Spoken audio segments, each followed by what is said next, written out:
दूसरा इतिहास का 26वीं पंक्ति की 16वीं आयत से 23वीं आयत, second Chronicles chapter 26 verse 16 to 23। पूरा 26वां अध्याय आज हम लोग फोकस करेंगे, क्योंकि पूरा 26 स्टोरी उज्जाया की, और इस वीक से हम लोग राजाओं पे के जीवन पे मनन करेंगे।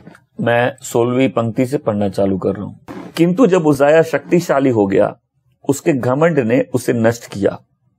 वह यहोवा परमेश्वर के प्रति विश्वास योग्य नहीं रहा। वह यहोवा के मंदिर में सुगंधी जलाने की वेदी पर गया। याजक अर्जाया और यहोवा के 80 साहसी याजक सेवक उज्जैया के पीछे मंदिर में आए। उन्होंने उज्जैया से कहा कि तुम गलती कर रहे हो। उन्होंने उससे कहा, उज्जैया, यहोवा के लिए सुगंधी जलाना तुम्हारा काम नहीं है। यह करना तुम्हारे लिए ठीक नहीं है। याजक और हारून के वंशज ही केवल यहोवा के लिए सुगंधी जलाते हैं। इन याजकों की सुगंधी जलाने की पवित्र सेवा के लिए प्रशिक्षण दिया गया है। सर्वाधिक पवित्र स्थान से बाहर निकल जाओ।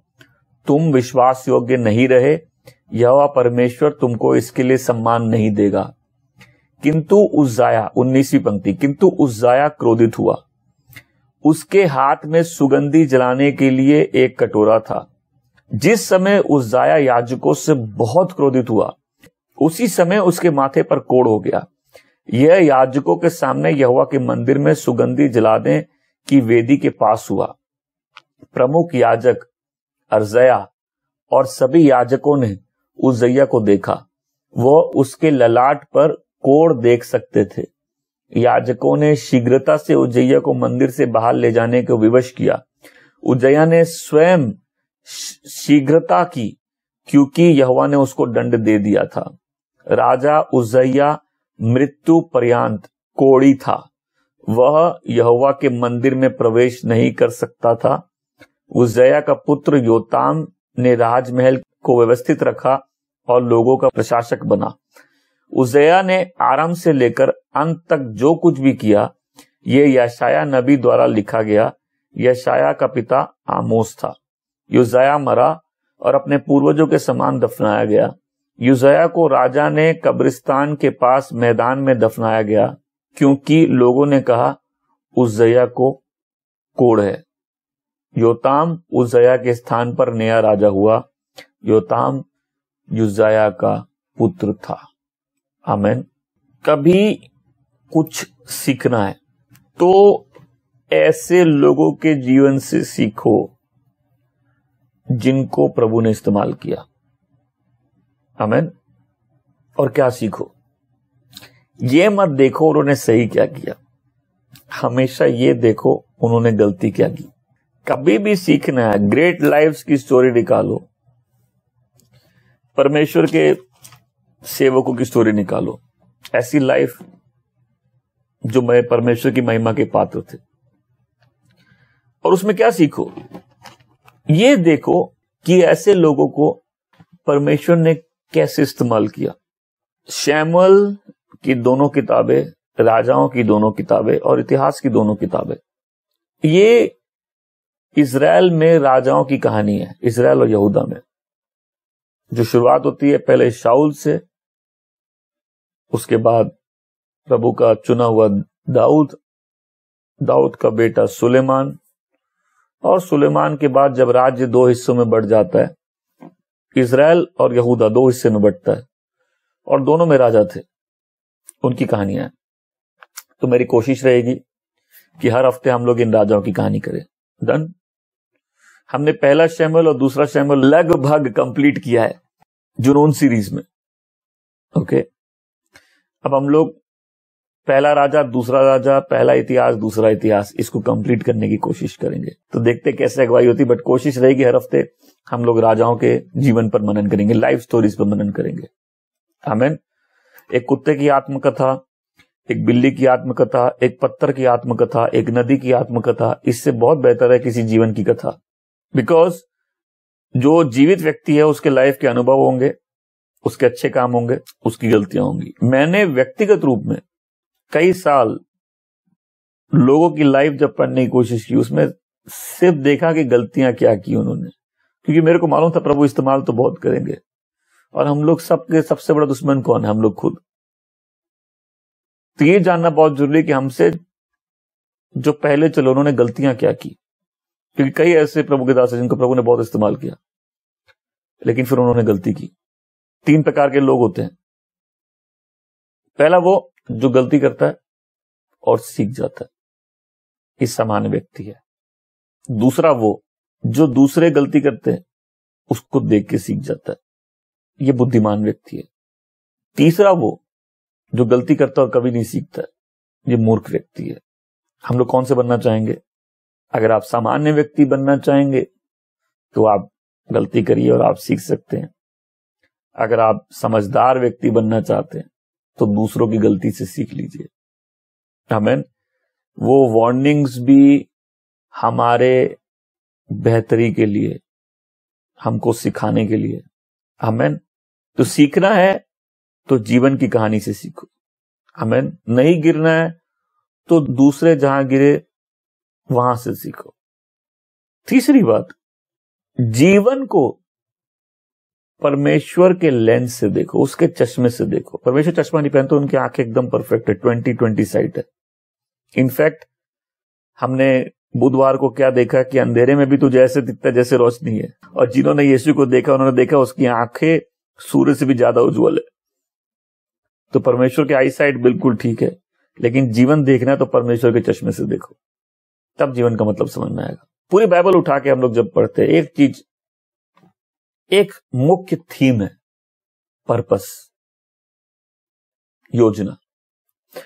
परमेश्वर ने सब कुछ अपनी योजना से किया। अब देखिए दुनिया में कितने काम हो रहे हैं। कोई कहीं दूध से दही बना रहा है, कोई दही से मक्खन बना रहा है, ऐसा कर रहे होंगे लोग। कितनी एक्टिविटी चल रही है।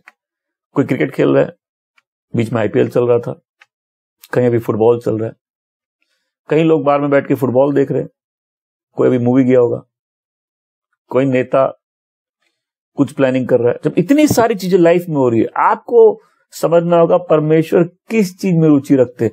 परमेश्वर अपनी योजना में रुचि रखते हैं। मतलब पृथ्वी में सारी चीजें जो हो रही है वो इसलिए हो रही है कि पृथ्वी में इंसान है, लेकिन इन सारी चीजों के बीच में एक काम है जो शुरुआत से चालू और अंत तक पूरा होगा, कि परमेश्वर सब कुछ अपनी योजना के अनुसार करते हैं। आमीन। और जिसको भी अपने जीवन में परमेश्वर का हाथ देखना है, वो परमेश्वर की योजनाओं से शादी कर ले। आमीन। बहुत से लोगों को भी शादी करनी है, पहले परमेश्वर की योजना से शादी कर लो, फिर योजना में शादी भी हो जाएगी। तो पृथ्वी में जो कुछ भी हो रहा है, अबे हम लोग सोचते हैं ना वो ये कर रहा है, वो कर रहा है, ठीक है, बट परमेश्वर सब कुछ अपनी योजना के अनुसार करते हैं। तो पहली लाइफ जो परमेश्वर के सामने प्लेजेंट हो जाती है, जो परमेश्वर की ब्लेसिंग अट्रैक्ट करती है, वो लाइफ जो गॉड के पर्पस में आ गई। ये लाइफ जो यहां मेंशन है, क्यों मेंशन है? क्या दुनिया में और राजा नहीं हुए? क्या आपके नाम की किताब स्वर्ग में नहीं है? क्या आपका जीवन परमेश्वर नहीं जानते? ये स्टोरीज यहां क्यों है? ये स्टोरीज है कि परमेश्वर ने एक योजना बनाई, एक वादा किया, और परमेश्वर कैसे पीढ़ी दर पीढ़ी उस वादे को फुलफिल कर रहे हैं। अब मैं ये बोलूं ना, अभी भी आज की सुबह कहीं बिल्डिंग का काम हो रहा है, कोई सिनेमा घर में गया है, कोई सब्जी खरीदने गया है, और पृथ्वी है तो परमेश्वर पृथ्वी बनाई है, सारे काम चल रहे। लेकिन वो कौन से काम है? जब बाइबल हम लोग पढ़ते हैं, लोगों की कहानी पढ़ते हैं, जो घटनाएं हुई वो पढ़ते हैं। ये क्यों इंपॉर्टेंट है? क्योंकि ये आदमी के जीवन में परमेश्वर के काम को दिखा रहा है कि परमेश्वर किस काम में इंटरेस्टेड है। परमेश्वर से शुरुआत से एक ही काम में इंटरेस्टेड है, अपने बेटे को संसार में लाने के लिए और हर किसी को उसकी तरफ खींचने के लिए। आमीन। कितने लोग समझ रहे मेरी बात को? आप समझ रहे मैं क्या बोल रहा हूं? आपको साइकोलॉजी में पढ़ाई करनी है, आपको वो बिजनेस करना है, आपको रेस्टोरेंट खोलना है, आपको लाइफ में जो करना है, आपकी मोबाइल की दुकान चल जाए, आपका बिजनेस, ये सब बात की बात है, ये सब तो लाइफ में चलता रहेगा। परमेश्वर किस चीज में इंटरेस्ट है? अपने बेटे की ओर लोगों को खींचने में। आमेन। कि संसार की शुरुआत से उसने उन लोगों को जाना प्रेम में जिनको उसने चुन के रखा है। आमेन। जब आदम और हवा पाप करते हैं तो पहले ही परमेश्वर का प्लान रेडी था एक उद्धारकर्ता को भेजने के लिए। अब उसके बाद से हजारों साल तक क्या प्लानिंग है? ये जो स्टोरीज है बाइबल में, क्या हो रही है स्टोरीज? ये उसी उद्धारकर्ता के आने के लिए। बाइबल शुरू से लेकर एंड तक जीसस के बारे में, और हम लोग की लाइफ भी शुरू से लेकर एंड तक जीसस के बारे में होनी चाहिए। आमेन। तो परमेश्वर हजारों साल तक पहले अपने बेटे को भेजते, बेटे 30 साल तक इंतजार करता है, अपने आप को, अपने जीवन को देता है, वो क्रूस पे मरता है, मरकर गाड़ा जाता है, 3 दिन बाद वापस उठता है, 40 दिन तक अपने लोगों के बीच में रहता है, 40 दिन बाद स्वर्ग में आरोहित कर लिया जाता है, अभी पिता के दाहिने विराजमान है। कब तक? जब तक आखिरी दुश्मनों को कुचल ना दिया जाए, मृत्यु को, शैतान को। उसके बाद क्या प्लान है? उसके बाद परमेश्वर और उसके लोग अनंत काल तक रहेंगे। तो शुरुआत से लेकर एंड तक गॉड के प्लान के बारे में, उसकी योजना के बारे में। परमेश्वर हर कुछ अपनी योजना के अनुसार करते हैं। आमेन। तो लाइफ में सबसे बड़ी ब्लेसिंग क्या है? अगर किसी का जीवन परमेश्वर की योजना से जुड़ा हुआ है। आमेन। हम लोग को परमेश्वर की योजना से शादी कर लेनी है, तब आप अपनी लाइफ को दूसरों से कंपेयर नहीं करोगे, तब अपने जीवन को दूसरों के जीवन से तुलना नहीं करोगे। जब आदमी का जीवन परमेश्वर की योजना में होता है और वो मसीह में अपने आप को पहचानने लगता है, वो दूसरों से कंपैरिजन फिर बंद कर देता है। आमीन।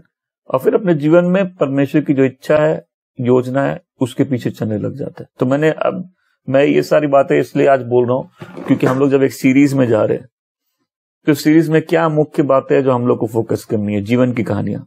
आमीन। उन जीवनों का परमेश्वर से क्या रिश्ता था, परमेश्वर उनको कैसा इस्तेमाल करना चाहते थे, और अल्टीमेटली उन्होंने क्या किया।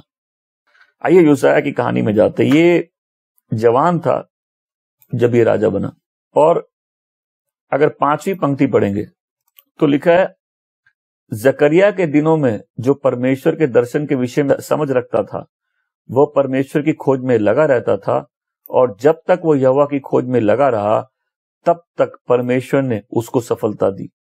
मतलब ये बच्चा बहुत ही कम उम्र में राजा बन जाता है। मतलब परमेश्वर ने अगर याजक एक परिवार को बनाया, और ये दोनों बातें मैं इसलिए बोल रहा हूं ताकि आप दोनों बातें ध्यान से समझे। ये जो राजा आया है, ये राजघराने से आया है, इसलिए बोलते हैं राजा कोई रास्ते का आदमी ऐसे नहीं बनता है, राजा कोई डेमोक्रेसी से नहीं बनता है। प्रभु यीशु को दुनिया ने राजा नहीं बनाया है, वो राजा बन के पैदा हुए हैं, क्योंकि दाऊद के घराने में पैदा हुए हैं। देखो जब हम लोग बाइबल में स्टोरीज पढ़ते हैं, मत्ती का पहले भाग में 14 मतलब आदम से 14 पीढ़ी अब्राहम तक, अब्राहम से 14 पीढ़ी यीशु तक। तो ये पीढ़ी क्यों इंपॉर्टेंट है? क्योंकि यीशु कहीं पैदा नहीं हुए, यीशु बेथलेहम में पैदा हुए और मरियम की कोख से हुए, दाऊद के घराने में पैदा हुए। तो किसी को शहजादा बोलना, अरे वो शहजादा है, तो बोलोगे जो जिस घर में पैदा होता है उसी घर की तो ब्लेसिंग या कर्ज लेके जीता है। घरों से अपने आप को कौन काट सकता है? तो याजक कौन है? जो याजकों के खानदान में पैदा हुए, लेवी के वंशज याजक है। राजा कौन है? दाऊद के वंशज राजा है। अब ये राजा, इसका नाम योसिय्याह, ये जब बड़ा हुआ तो इसकी ट्रेनिंग जो नबी था जकरिया, उसके अंडर में हुई है, और ये परमेश्वर के भय में बड़ा हुआ है। मतलब इसकी लाइफ पब्लिक प्राइवेट प्रभु की इच्छा में थी। और एक वचन कहता है 5वीं पंक्ति में दूसरा भाग, और जब तक वो यहोवा की खोज में लगा रहा, तब तक परमेश्वर ने उसको सफलता दी। आपको सफलता चाहिए, परमेश्वर की खोज में लगे रहिए। प्रॉब्लम समझ रही है, ये प्रॉब्लम से आपका जाना जरूरी है। इसको बहुत ध्यान से समझिए। जब आप प्रभु के पीछे चल के प्रॉब्लम में पड़ते हैं, ये प्रॉब्लम आना जरूरी भी है, क्योंकि सारे छुटकारे लड़के नहीं मिलते, कुछ छुटकारे भट्टी के अंदर मिलते हैं। कुछ डिलीवरेंस के लिए आपको भट्टी में जाना जरूरी है। आमेन। क्योंकि इनमें से कोई सी प्रॉब्लम में भी आपकी प्रॉब्लम चेंज नहीं हो रही है, आप ही चेंज हो रहे, और इस प्रॉब्लम में आप दूर नहीं जा रहे, प्रभु आपको अपने पास ही लेके आ रहे, फिर प्रॉब्लम क्या है? बट इसको आप लॉन्ग टर्म में देखेंगे तो आप घूम के जरूर प्रभु को धन्यवाद देंगे, जो कुछ हुआ उसके लिए धन्यवाद देंगे। इसलिए प्रभु को जानने के लिए शॉर्ट टर्म नहीं चलता है, शॉर्ट टर्म में कुछ मालूम नहीं चलता है, शॉर्ट टर्म में तो सब फीका लगेगा, प्रॉब्लम खत्म नहीं हो रही। लॉन्ग टर्म में आप घूम के प्रभु को धन्यवाद देंगे कि अच्छा हुआ, और किस चीज के लिए धन्यवाद देंगे? प्रॉब्लम्स के लिए भी धन्यवाद देंगे। क्यों? वही प्रॉब्लम समझदारी पैदा करेगी, वही प्रॉब्लम तोड़ेगी, वही प्रॉब्लम प्रभु के करीब लेके आएगी, वही प्रॉब्लम प्रभु की योजनाओं में चलना सिखाएगी, वही प्रॉब्लम अपने सपने छोड़ के प्रभु की योजनाओं के पीछे चलना सिखाएगी। तो अच्छी है ना प्रॉब्लम, वो अभी नहीं लग रही। इसलिए लिखा है वचन में, वर्तमान में कोई तकलीफ अच्छी नहीं लगती, बाद में उसका सेंस समझ में आने लगता है। आमीन। तो किसी को भी परमेश्वर की भलाई समझनी है तो लॉन्ग टर्म व्यू चाहिए। अभी समझ नहीं आएगी, इमीडिएटली समझ नहीं आएगी, थोड़े समय बाद सब समझ में आने लगेगा और सब चीज का सेंस बनने लगेगा। आमीन। ये राजा परमेश्वर का खोजी था। जब तक ये परमेश्वर को खोजने में लगा रहा, जब तक वो यहोवा की खोज में लगा रहा, तब तक परमेश्वर ने उसको सफलता दी। क्या हम लोग जानते हैं कितनी लाइफ फेल हो गई जब वो प्रभु को खोजना बंद कर दिए? आपके जो विश्वासी जीवन में आशीषों का सीक्रेट है, उसको पकड़ के रखना है। अब इसकी ग्रेटनेस क्या है कि अगल बगल के राज्य इसको ट्रिब्यूट देते हैं। मतलब आइए हम इसको पढ़ेंगे। मैं 6ठी पंक्ति से 2-3 पंक्ति पढ़ूंगा। पहले 8वीं पंक्ति पढ़ते हैं। अमोनी अजिया को भेंट देने लगे। मतलब जो राज्य इससे लड़ना नहीं चाहते थे या इसके किसी रूप में अधीन थे, वो इसको भेंटे देना चालू किए। इसने किले बनाए। किले का मतलब क्या होता है? फोर्ट्रेस। अगर किसी ने किले बना दिए, अगर शैतान ने मेरे मन में किले बना दिए तो क्या होता है? मेरे मन की सोच, एक सोच से हम बाहर निकल ही नहीं पाएंगे। लोग गलती क्यों करते हैं? क्योंकि सोचने का ढंग गलत होता है। शैतान ने किले बना के रखे और परमेश्वर के वचन से हम उन किलों को ढा सकते हैं, उन गढ़ों को ढा सकते हैं। तो गढ़ क्या हुए? गढ़ हो गए ऐसी जगह जहां लोग गढ़ बनाने के बाद सेफ हो जाते हैं। इसने गढ़ बनाया। इसके पास भेड़ बकरी बहुतायत से थी। इसके पास लड़ाई के सामान बहुत सारे थे।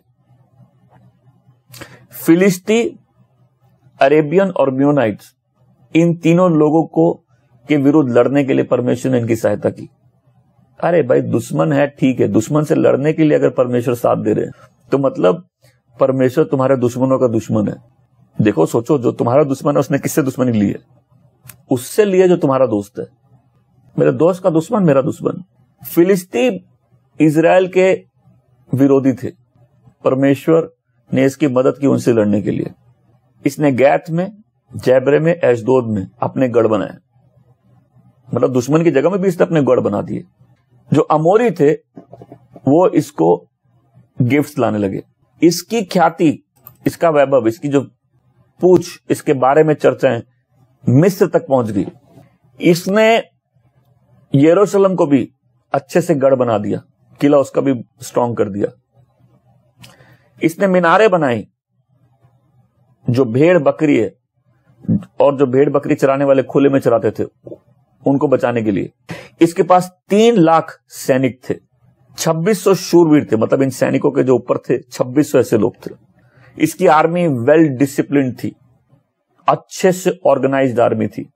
इसकी आर्मी, इसके ट्रिब्यूट जो भेंटे कलेक्ट करने के काम करती थी। इसके पास ढाल, भाले, टोप, कवच, धनुष और गिलैलों के लिए पत्थर दिए। इसने अपने सैनिकों को पत्थर दिए। मतलब इसके सैनिकों के पास सारे युद्ध के सामान थे। वही नहीं, इसने युद्ध के लिए नई नई जो मशीनें ऐजाद की। किलों के ऊपर से तीर और पत्थर फेंकने वाली मशीनें। और ये अच्छे राजाओं में था। दाऊद, रेहोबोम, आसा, अमेज़ाया की तरह अच्छे राजाओं में से एक था। ये सिर्फ एक प्रॉब्लम है। तो वही प्रॉब्लम है जो हम लोग 16वीं पंक्ति में पढ़े कि वचन कहता है, परंतु जब वो सामर्थी हो गया तब उसका मन परमेश्वर से फूल उठा। आइए इसको दूसरी ट्रांसलेशन में पढ़ते हैं। किंतु जब अजिया शक्तिशाली हो गया, उसके घमंड ने उसे नष्ट किया। वो यहोवा परमेश्वर के प्रति विश्वास योग्य नहीं रहा। जब वो शक्तिशाली हो गया, जब वो स्ट्रांग हो गया, जब वो जीतने लग गया, जब उसका जो राज्य वो बढ़ने लग गया, जब उसकी आर्मी स्ट्रांग हो गई, जब उसके किले स्ट्रांग हो गए, जब वो दुश्मनों पे जीतने लगा, उसमें एक गलती आ गई, वो घमंडी हो गया। वो अपने बारे में ज्यादा सोचने लग गया। उसने अपने बारे में राय बदल ली। उसके विचार अपने बारे में ऊंचे हो गए, लॉफ्टी हो गए। अपने बारे में उसकी सोच बहुत ऊंची चली गई। और जब अपने बारे में सोच ऊंची चली जाती है, आदमी व्यर्थता और घमंड की बातें करने और काम करने लगता है। मैं फिर से बोल रहा हूं, जब वो सामर्थी हो गया, मैं सब बोलेंगे जब वो सामर्थी हो गया, मतलब जब उसकी लाइफ में सब ठीक चल रहा, उसको लगा अरे ये सब तो मेरे कारण है, ये सब तो इसलिए हो रहा है कि मैं सामर्थी हूं। उसका दिल घमंडी हो गया, उसका मन फूल गया और उसने यहोवा के विरुद्ध, उसी परमेश्वर के विरुद्ध जिसने उसकी मदद की, उसी परमेश्वर के विरुद्ध जिसने उसको महान बनाया, उसी परमेश्वर के विरुद्ध जिसने इसको फेवर दिया, और वो नष्ट हो गया। उसने क्या किया? उसने मंदिर के अति पवित्र स्थान में जाकर, मेरी बात सुनो मेरे दोस्तों, बाइबल में बार बार एग्जाम्पल्स है और मैं इसको बार बार लोगों को समझाता हूं। बदमाश आदमी बाहर चलेगा, परमेश्वर के घर में बदमाश नहीं चलते। पवित्र स्थान में दुष्ट लोग नहीं चलते। पवित्र स्थान में गलत वर्शिप करने के कारण, गलत ढंग से वर्शिप करने के कारण कितने लोग मरे बाइबल में। हमारी पूरी सीरीज थी उसमें, प्रेजेंस ऑफ गॉड, याद है? ये मंदिर के अति पवित्र स्थान में आता है और जो धूप का जलाने का अधिकार खाली याजकों को है, वो ये चलाता है। इसके लिए कैपिटल पनिशमेंट है। नंबर गिनती 18:7 और निर्गमन 30:7 में, गिनती 18 का 7, किंतु केवल तुम और तुम्हारे पुत्र याजक के रूप में सेवा कर सकते हैं। एकमात्र तुम ही वेदी के पास जा सकते हो, केवल तुम ही पर्दे के भीतर अति पवित्र स्थान में जा सकते हो। मैं याजक के रूप में तुम्हारी सेवा को तुम्हें एक भेंट के रूप में देता हूं। कोई भी अन्य जो पवित्र स्थान के पास आएगा, मार डाल दिया जाएगा। पूरे प्रेजेंस ऑफ गॉड में मैंने बात समझाई है। कई लोगों को परमेश्वर ही मार देते हैं। हम लोग बोलेंगे परमेश्वर बहुत अच्छे हैं। एक बात बताओ, मेरी तरफ देखिए, कौन बोला कि परमेश्वर खाली जीवन देता है? परमेश्वर जीवन लेते भी है, और वो लेता और देता दोनों में धन्य है। वो लेता और देता दोनों में सही है। आमीन। मैं तो ये बोलूंगा ना कि कोई कभी मर गया तो आप बोलोगे प्रेज द लॉर्ड, उस समय भी प्रभु का नाम धन्य है, तभी भी वो अच्छा है, क्योंकि वो अच्छे काम नहीं करता, वो जो करता है वो सब अच्छा है। परमेश्वर ने अपने पास आने का तरीका बनाया। जो कोई सही ढंग से उसके पास नहीं आएगा। और मैं इसलिए इस बात को पूरे प्रेजेंस ऑफ गॉड सीरीज में मैंने एक बात समझाने की कोशिश की। इसको ध्यान से सुनिए। आप में से बहुत से लोगों के जीवन में तकलीफ, आपको लगता है अगर परमेश्वर मेरे जीवन में तो तकलीफ क्यों है? आपके जीवन में तकलीफ इसीलिए है कि परमेश्वर आपके जीवन में, और इस तकलीफ में आप नहीं सुधरेंगे तो आपका भी नाम शहीदों में आ जाएगा। देखो, जब हम उपस्थिति से बाहर है, हम कैसे भी जिए, बहुत सारे दुष्ट है जीवन में। जब आप उपस्थिति में आते हैं तो गलत जीने के कारण ही तकलीफ आती है। ये सही जीने के कारण भी आती है, जहां प्रभु और पवित्र करते हैं, परिस्थितियों में उठाते अपने लोगों को। तो कई लोगों को कौन मार देता है? परमेश्वर ही मार देते हैं। पुराने विधान में आप क्या देखेंगे? पूरे देशों को खत्म कर दिया गया, परमेश्वर के लोगों ने ही किया। और जब किया तो उसका रीजन क्या था? कि उन लोगों का पाप का घड़ा इतना भर गया था कि परमेश्वर ने उनके विरुद्ध अपना न्याय घोषणा कर दी। और जब परमेश्वर न्याय करते हैं, कई बार एक जन को इस्तेमाल करते हैं दूसरे जन के ऊपर अपना न्याय लाने के लिए। अरे न्याय भी तो किसी के थ्रू आता है। तो मेरे साथ बोलेंगे, परमेश्वर अच्छे काम नहीं करते, परमेश्वर जो करते अच्छा है। आमीन। जब लाइफ को ऐसे देखने लगेंगे तो आप समझेंगे वो देता और लेता। आप असली वर्शिपर बनेंगे। नहीं तो कई लोग गम से बाहर नहीं निकल पाएंगे फिर, क्योंकि दिया तो ले कैसे लिया? वो देता है और लेता है। धन्य हो वे नाम। आमीन। धन्य हो उसका नाम। तो आज मैंने बहुत सी बातों के बारे में बताया, याद रहेगा आपको? जब आप, इसलिए मैं बोलता हूं जब हम लोग संडे लॉर्ड्स डे मिलते हैं, कोई भी चीज में, ना वर्शिप में, ना प्रेयर में, ना वर्ड में, ना कम्युनियन में, किसी में भी हड़बड़ी नहीं करनी है। आमेन। बिकॉज हम प्रभु की प्रेजेंस में, और हमारे मन तृप्त होने चाहिए परमेश्वर के वचनों से, उसकी उपस्थिति से, उसके साथ संगति से। हम लोग को बाहर जाके दुनिया को फेस करना है, हम लोग अपने आप को ही स्ट्रांग कर रहे हैं। क्या मेरी बात समझ रहे? तो इस चर्च में कल्चर रहे प्रभु की उपस्थिति के आदर का। आमेन। तो जो अति पवित्र स्थान में चला जाए अनसैंक्शनड हो, कभी कई घरों में लिखा रहता है, कई प्राइवेट प्रॉपर्टी में, ट्रेसपासर्स विल बी प्रोसिक्यूटेड। मतलब कोई बाहर का व्यक्ति आ गया, उसको पनिशमेंट दी जाएगी, उसके ऊपर मतलब जो भी कार्रवाई कर सकते कार्रवाई करेंगे। परमेश्वर की उपस्थिति में वो लोग नहीं घुस सकते जिनको परमेश्वर ने सैंक्शन नहीं किया। आमीन। पहले हमारे लिए कितना आनंद का विषय है कि हम परमेश्वर की उपस्थिति में जा सकते हैं। मेरी दुआ हम में से कोई भी एक जन अपने आप को वंचित नहीं करे गलत धारणाओं को अपने मन में बना के। कई बार हम गलती करते, पाप करते, राइट, होता है, पांव लड़खड़ाते हैं, कई बार गुस्सा आता है, कई बार बेचैन होते हैं, कई बार हमारा दिल कठोर हो जाता है, कई बार हम विचलित हो जाते हैं। और विचलित होने पे सबसे बड़ी गलती वो करते हैं कि जहां दुनिया नहीं जा सकती हमको जाने का प्रिविलेज है यीशु के लहू के द्वारा। आमीन। पूरे पुराने विधान में क्या है? बिना लहू के कोई माफी नहीं है।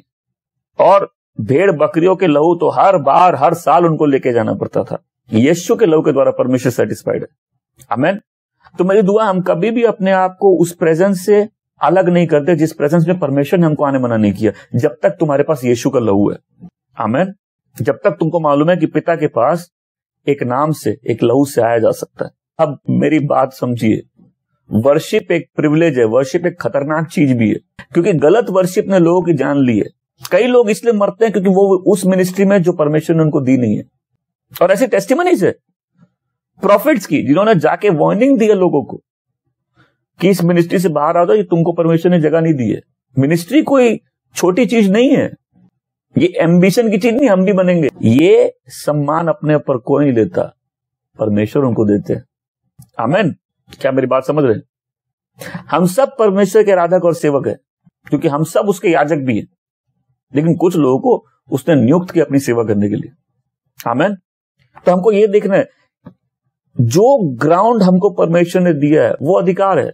अगर मैं जो प्रभु में हूं सो हूं, अगर मैं उससे कम बोल रहा हूं तो ये झूठ है और ये झूठी विनम्रता है। कई लोग मेरे से झूठी विनम्रता की अपेक्षा करते हैं, मैं कर ही नहीं सकता। जो हम प्रभु में हैं, झूठी विनम्रता अपने आप में एक घमंड जैसे। लेकिन जो प्रभु हमको नहीं बनाया, हम वो बनने की कोशिश करेंगे तो हम ऐसी जगह कदम रख सकते जहां हमको नहीं रखना चाहिए।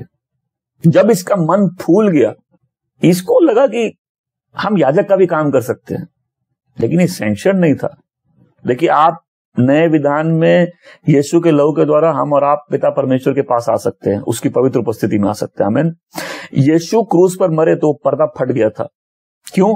कि अब पिता की उपस्थिति कटी नहीं हुई है, कोई भी यीशु के लहू के द्वारा उसके पास जा सकता है।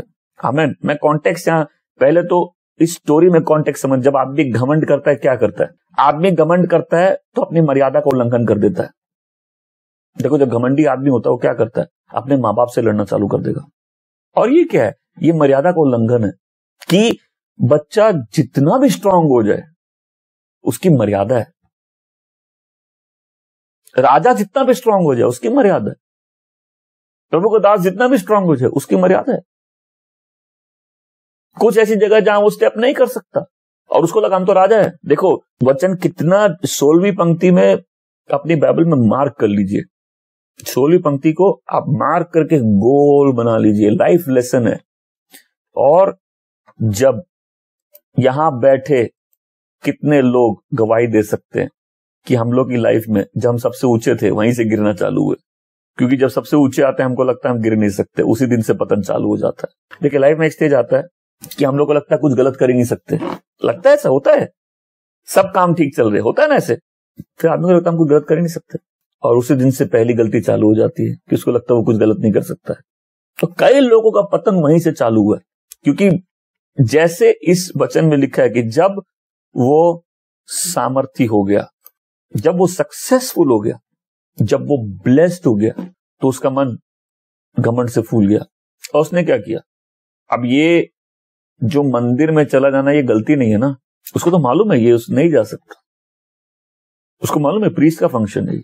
एक ही राजाओं में जो दाऊद था वो राजा भी था, नबी भी था, और वो एक याजक भी था, जो प्रोटोटाइप है जीसस का। जीसस भी राजा भी हैं, नबी भी हैं और याजक भी हैं। आमीन। लेकिन ये राजा के पास प्रीस्टली फंक्शन नहीं था, इनफैक्ट किसी राजा के पास नहीं था, दाऊद के पास था। और आप बोले कैसे मालूम? मरा, दाऊद मरा, जिस प्रेजेंस में दूसरे जाके मर गए दाऊद मरा? नहीं, दाऊद एक वॉरियर है, दाऊद एक वर्शिपर है, दाऊद एक लवर है, दाऊद गलती में चैंपियन है, दाऊद लड़ाई में। दाऊद को छोड़ दीजिए ऊपर, ये दाऊद का बेटा है, दाऊद का वंशज है, इसके पास प्रीस्टली फंक्शन नहीं थे। और जब कोई घमंडी होता है उसको क्या लगता है? मेरी कोई लिमिट नहीं है, वो अपनी मर्यादा भूल जाता है।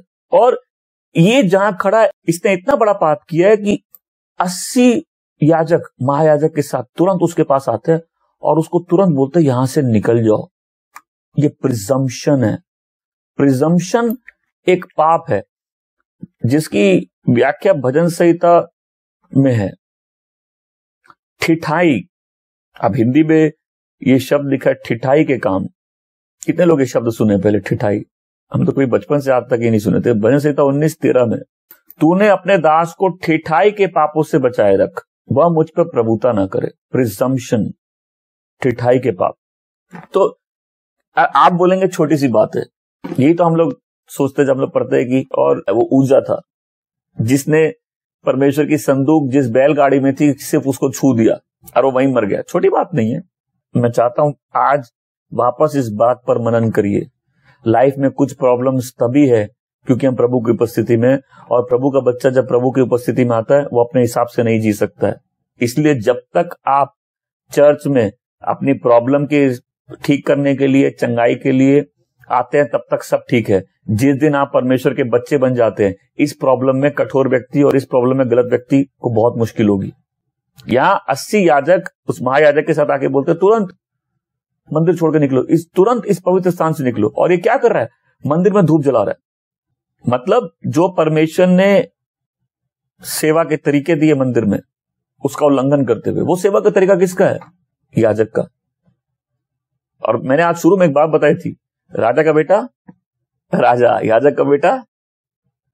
आमीन। वो कॉन्सेप्ट क्लियर हुआ सबको? ये ठीक था अपने आज्ञा नहीं मानने में, और इसको पब्लिक पनिशमेंट मिली है। उसी समय इसको पनिशमेंट मिली है। एक होता है पाप और एक होता है पागलपन, और एक होता है पागलपन के साथ पाप। एक होता पाप, एक होता है ढीठ, एक होता है ढीठ वाला पाप। मतलब पाप और उसके साथ पागलपन, पाप और उसके साथ ढीठाई। मन मना ले हमने काम करेंगे, मतलब उसने मर्यादा को उल्लंघन कर दिया और उसको लगा वो तो इस काम को कर सकता है। प्रीस्टहुड कोई यूनिक चीज नहीं है। इसलिए वचन कहता है अपने दास को तू ढीठाई के पाप से बचा। सब पाप बड़े होते हैं लेकिन कुछ पाप महान होते हैं। सब पाप बड़े हैं लेकिन कुछ पाप महान होते हैं। पाप तो पाप है ना, सारे पाप बड़े हैं, लेकिन कुछ पाप बहुत महान है। जहां आदमी ढीठ होके परमेश्वर के विरुद्ध हो जाए, मतलब अपने ढीठपने में परमेश्वर के विरुद्ध चला जाए। एक होता है काला, एक होती है उससे डार्क शेड, ये होता है कलंक। एक होता है पाप, एक होता है उससे महान पाप, ढीठाई का पाप। और अब बोलता है गाने वाला, क्या बोलता है? प्रभु अपने दास को ढीठाई के पाप से बचा। मतलब अधर्म के कामों में इस पाप की रैंकिंग हाई है, जो जानबूझकर अपना मन बनाकर पाप करे।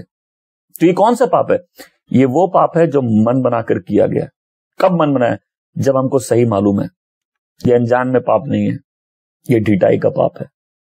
और हम सबको डरना चाहिए। मतलब ये ढीठाई वाला पाप कौन सा है? नंबर 1, जब उसके पास वार्निंग हो ये नहीं करने की। नंबर 2, जब उसने सोच समझ कर ये पाप किया। नंबर 3, जब उसने नियत बना ली इस पाप को करने की। मतलब ये अचानक से नहीं हुआ, ये पाप अचानक से नहीं होता है। ये पहले आदमी सोचता है, फिर उसके बाद इंटेंशन बना लेता है। और लास्ट बात है इसमें कि ये एक घमंडी मन से होता है। क्योंकि देखिए ना, जब इसका सब कुछ ठीक था, इसके मन में क्या आ गया? घमंड आ गया। मैं एक बार अटेंशन चाहता हूं। एली ने अपने बच्चों को बड़ी अच्छी बात बोली थी। बोले अगर कोई किसी आदमी के विरुद्ध पाप करेगा तो उसकी मध्यस्थता कर सकते हैं, कोई परमेश्वर के विरुद्ध पाप करेगा तो उसकी मध्यस्थता कौन करेगा। अब देखो, इसको मालूम है क्या नहीं करना है, ठीक है, इसने अपना मन बनाया उसको करने के लिए, यहां तक भी ठीक है। इसके ऊपर कोड़ कब आया, अब लाइनों को ध्यान से पढ़ते हैं।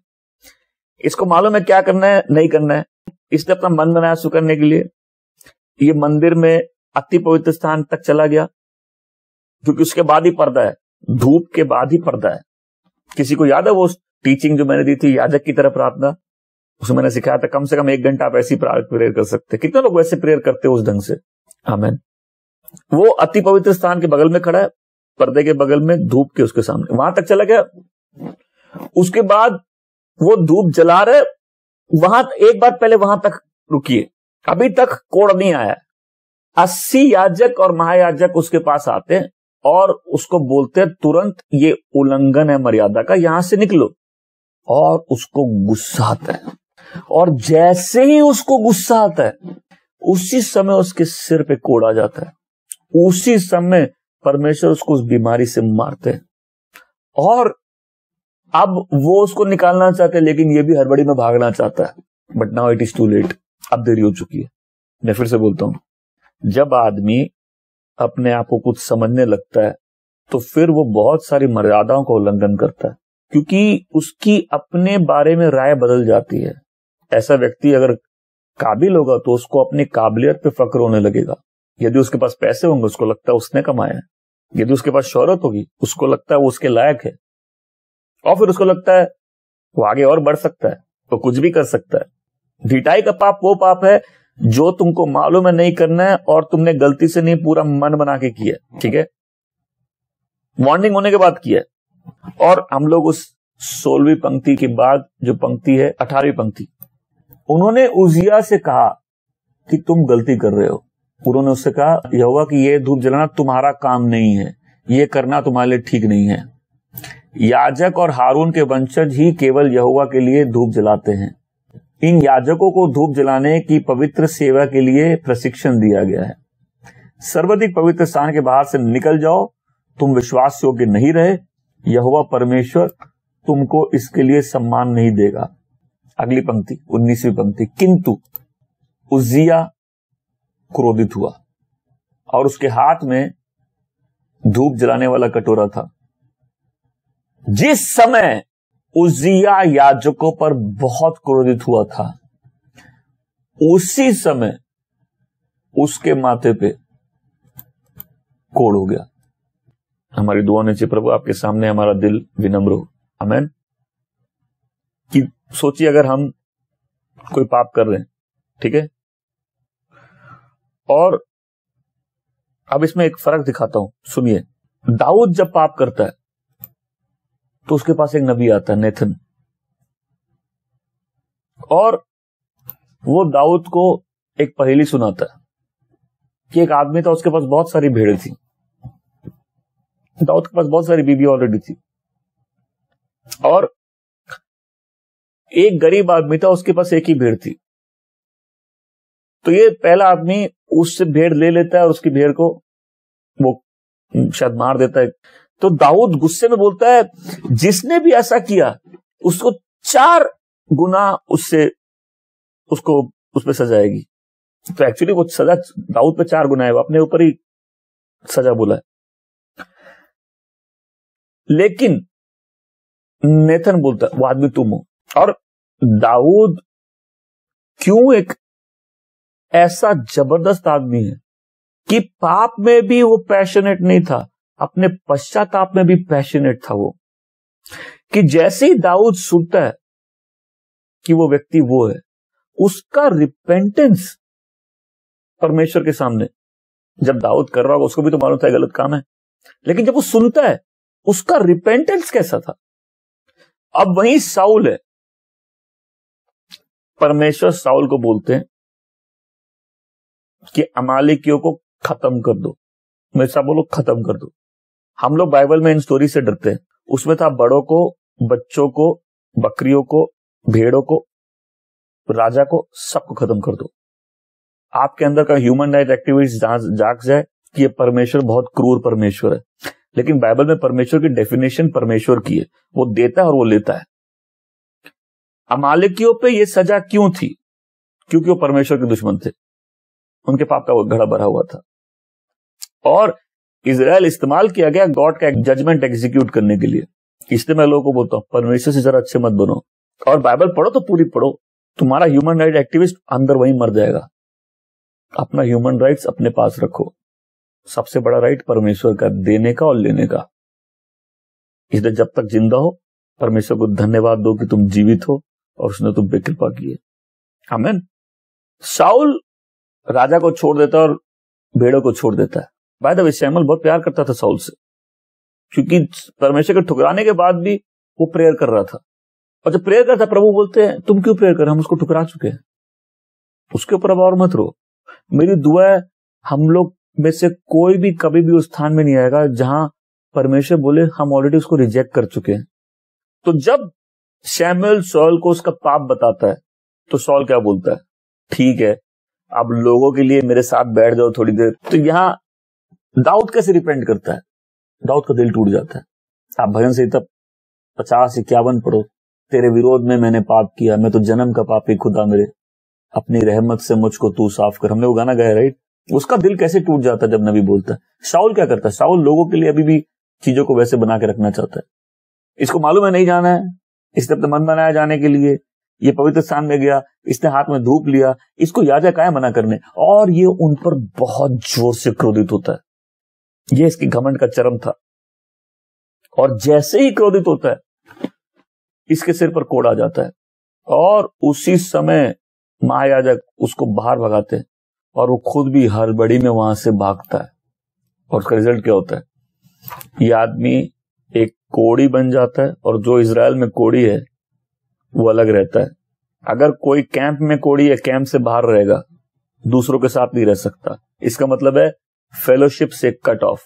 देखिए जीसस का एक कोड़ी को चंगा करना एक बहुत बड़ा चमत्कार है, क्योंकि एक नंबर वो इनक्योरेबल डिजीज थी, बट यीशु ही हम जैसे कोड़ियों को ठीक करके परमेश्वर की उपस्थिति में ला सकते हैं। नहीं तो हम लोग परमेश्वर से फेलोशिप में कटे हुए हैं। आमीन। इसके ऊपर कोड़ा है मतलब क्या? ये इंसान से और परमेश्वर से दोनों से कट गया। मतलब ना ये मंदिर जा सकता है, ना ये अपने महल में रह सकता है, ये अलग घर में रहता है, और इसका बेटा राज्य संभालता है।